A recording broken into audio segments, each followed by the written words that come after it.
Howl's Moving Castle by Diana Wynne Jones.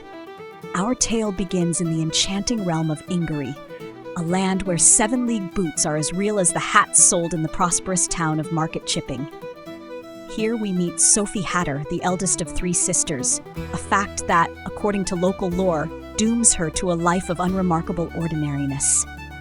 Unlike her younger sisters, Letty and Martha, who are destined for exciting futures, Sophie seems resigned to her fate as a hat trimmer in her family's bustling hat shop.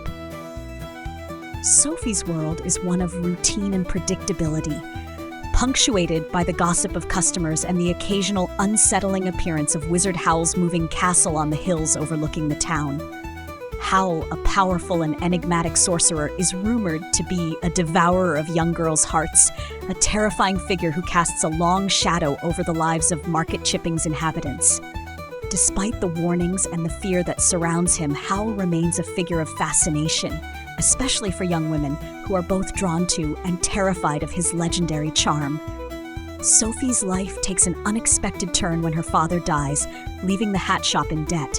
Fanny, their stepmother, ever practical, decides to apprentice her daughters to various trades. Letty, the family beauty, is sent to Cesari's, a popular bakery, while Martha, the cleverest, is dispatched to learn witchcraft from Mrs. Fairfax, a powerful witch. Sophie, deemed the least likely to succeed, remains at the hat shop, trimming hats and dreaming of a life beyond her perceived destiny. However, unbeknownst to Sophie, she possesses a unique and potent magic, the ability to talk life into objects. As she trims hats, she chats with them, imbuing each with a personality and a destiny. Unaware of the power of her words, she inadvertently enchants the hats, making them irresistible to customers and, in some cases, influencing the lives of those who wear them. This hidden talent sets in motion a series of events that will irrevocably alter the course of her life. One fateful May Day, Sophie encounters Wizard Howl in Market Chipping. He is even more handsome and dashing than the rumors suggest, but their meeting is brief and, to Sophie, unremarkable. Howl, mistaking her for a shy, uninteresting girl, offers her a kind but pitying word before moving on. This encounter, though fleeting, leaves an impression on Sophie, planting a seed of longing for a life less ordinary. Sophie's life is further disrupted when she incurs the wrath of the Witch of the Waste, a powerful and malevolent sorceress feared throughout Ingary. The witch, believing Sophie to be a rival, casts a potent spell upon her, transforming her into an old woman.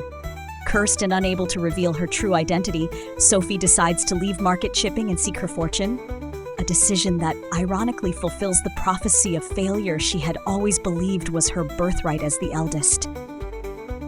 Her journey leads her to the very thing she had been warned against, Howl's Moving Castle. This fantastical fortress, a patchwork of black stones and shifting turrets, roams the hills powered by a fire demon named Calcifer. Driven by a mixture of desperation and a strange sense of inevitability, Sophie enters the castle hoping to find a way to break the witch's curse. Inside the castle, Sophie encounters Michael, Howl's young apprentice, a kind and somewhat bewildered boy who is as much a captive of the castle's magic as he is a student of it. She also meets Calcifer, a fiery, sarcastic being bound to the hearth by a mysterious contract with Howl. Calcifer, recognizing the strength of the spell on Sophie, offers her a bargain. If she can break the contract that binds him to Howl, he will lift her curse.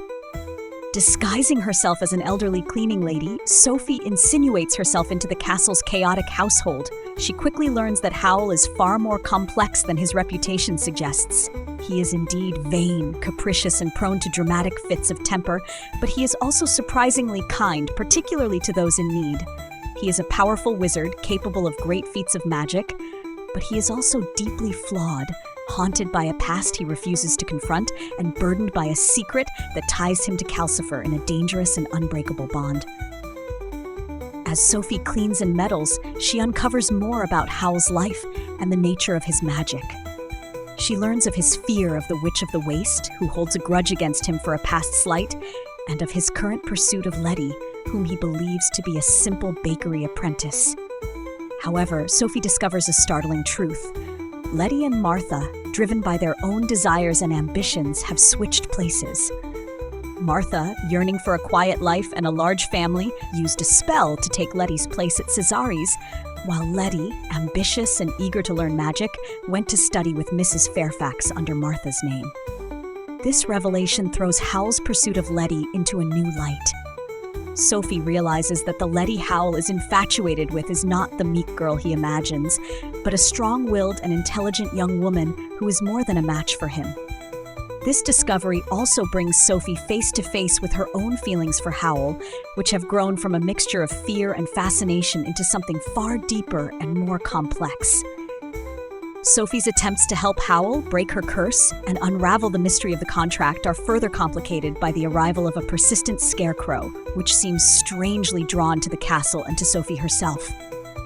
This scarecrow, animated by a powerful magic, becomes a recurring motif, representing both the dangers that lurk outside the castle and the secrets that lie hidden within. Meanwhile, Howl is summoned by the King of Ingary, who seeks his help in finding the missing Prince Justin and dealing with the growing threat of the Witch of the Waste.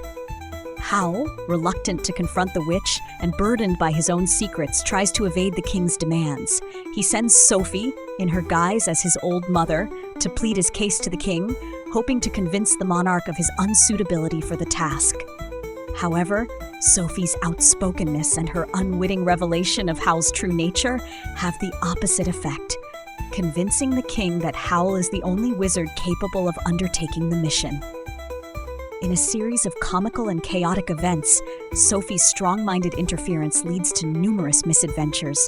She dyes Howl's hair a disastrous shade of ginger, causing him to throw a tantrum of epic proportions, complete with floods of green slime. She also has several encounters with the Dogman, not realizing he's under a spell. She also inadvertently reveals her own magical abilities, demonstrating a power that surprises even herself. Through it all, Sophie's determination to break her curse and protect those she cares about, including Howl, only grows stronger. As Midsummer Day approaches, the Witch of the Waste makes her move. She captures Miss Angorian, who is revealed to be her fire demon in disguise, and uses her as bait to lure Howl into a trap. The witch's curse on Howl, which he has been skillfully evading, is also about to come to fruition. The curse, tied to a poem by John Donne, involves a series of impossible tasks, and as each task is fulfilled, the curse draws closer to its completion. Sophie, driven by her love for Howl and her determination to save him, embarks on a daring rescue mission. Accompanied by Michael and the transformed Dogman, she confronts the witch in her fortress in the waste. During the confrontation, Sophie discovers the true extent of her own magical power. She can not only talk life into objects, but also manipulate and control magic itself. She uses this power to defeat the witch, freeing Miss Angorian and inadvertently killing the witch's fire demon. In the aftermath of the battle, the truth about Howl and Calcifer's contract is finally revealed. Howl, in a moment of compassion, had given his heart to Calcifer to save the fire demon's life, binding them together in a powerful and dangerous pact. This contract is the source of Howl's power, but it also makes him vulnerable, for if Calcifer were to be extinguished, Howl would die as well. Sophie, understanding the depth of Howl's sacrifice and the strength of their bond, makes a courageous decision. She uses her newfound power to separate Howl's heart from Calcifer, breaking the contract without destroying either of them. Calcifer, now a free fire demon, chooses to remain with Howl and Sophie, his loyalty and affection for them stronger than his desire for freedom. With the witch defeated, the curse broken, and the contract dissolved, Sophie is restored to her true age. She is no longer an old woman, but a young woman with vibrant red-gold hair, her youthful appearance reflecting the strength and resilience she has discovered within herself. The moving castle, no longer needing to roam, comes to rest in the hills near Market Chipping, becoming a permanent home for Howl, Sophie, Michael, and Calcifer. The story concludes with a sense of hope and new beginnings. Sophie and Howl, their relationship deepened by their shared adventures and their mutual understanding, embark on a life together. Their future promises to be anything but ordinary, filled with magic, adventure, and the challenges of a love that is both passionate and complex. The moving castle, once a symbol of Howl's restless spirit, becomes a haven, a place where they can build a life together, surrounded by the magic that has brought them together and the love that will forever bind them. They decide to live, as Howl puts it, eventfully ever after. If you enjoyed this book breakdown, please consider liking this video and subscribing to get notified when we post our next book.